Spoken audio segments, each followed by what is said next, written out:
Guys. ഞങ്ങൾ അങ്ങനെ കുറേ കാലം പ്ലാൻ ഇട്ട ഒരു ട്രിപ്പ് ഞങ്ങൾ എക്സിക്യൂട്ട് ചെയ്തിരിക്കുകയാണ് ഗൈസ്. അങ്ങനെ ഞങ്ങളൊന്ന് മൈസൂർ പോവാണ് ഫാമിലി ഗൈസിൻ്റെ. എൻ്റെ നിങ്ങൾ എനിക്കൊരു മൈസൂർ പോകുന്നതിന് എന്തിനാണ് ഇപ്പോൾ ഇത്ര ഹൈപ്പ് എന്ന് ഗൈസ്? ഞങ്ങൾ ഏതോ കാലം ഒരു ഫാമിലി ട്രിപ്പ് പോയതാണ്. ഐ തിങ്ക് ഒരു 7-8 വർഷം മുമ്പ്. അതിനുശേഷം ഞങ്ങൾ പോകുന്നത് ഇതാ ഇപ്പോഴാണ്. ഫാമിലി കംപ്ലീറ്റ് ആയില്ല കേട്ടോ. ഇതിൽ ഇനിയും ഇൻക്ലൂഡ് ആവാൻ എൻ്റെ 3 ഏട്ടന്മാരുണ്ട്, എൻ്റെ രണ്ടാമത്തെ ബാബിയുണ്ട്, ഇന്നൂസ് ഉണ്ട്.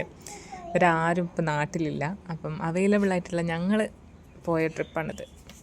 ഈ ഞങ്ങളെ എപ്പോഴും പ്ലാനിങ്ങുകൾ മാത്രം നടക്കുന്ന ഞങ്ങളുടെ ട്രിപ്പിനെ ഒരു സക്സസ് ട്രിപ്പിലോട്ട് എത്തിച്ചതിന് ഉമ്മച്ചിക്കും ഇത്താക്കും വലിയ പങ്കുണ്ട്. മെയിനായിട്ട് ഞങ്ങൾ പാലസിലും സൂവിലും ബൃന്ദാവൻ ഗാർഡനിലുമാണ് പോയത്. അതായത് 3 ഷോർട്സ് ആക്കിയിട്ടാണ് ഞാൻ എഡിറ്റ് ചെയ്ത് വെച്ചിട്ടില്ല. കാരണം വാരി വലിച്ചിട്ട് ബോറടിപ്പിക്കേണ്ടെന്ന് വിചാരിച്ചിട്ട്. ഇതിൻ്റെ ബാക്കി ഞാൻ എന്ത് ചെയ്യുന്നുണ്ട്, മ്യൂസിക് ഇടുന്നുണ്ട്. കാരണം ഞാൻ എടുത്ത് വെച്ച കുഴപ്പമില്ലാത്ത കുറച്ച് വീഡിയോസ്.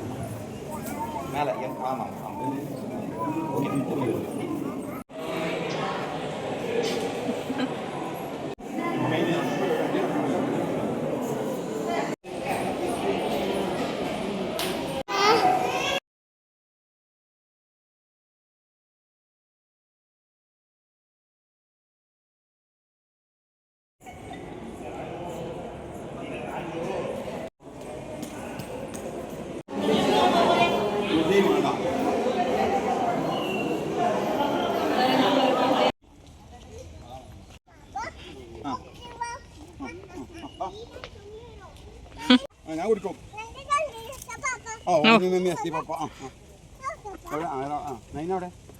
ഉമ്മച്ചിൻ്റെ ഒപ്പം അതാ ഓരങ്ങോട്ട് നടന്നേ.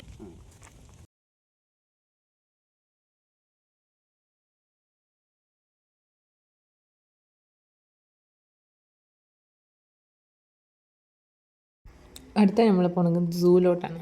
സൂ കഴിഞ്ഞിട്ട് നമ്മൾ ബൃന്ദാവൻ ഗാർഡനിക്കും.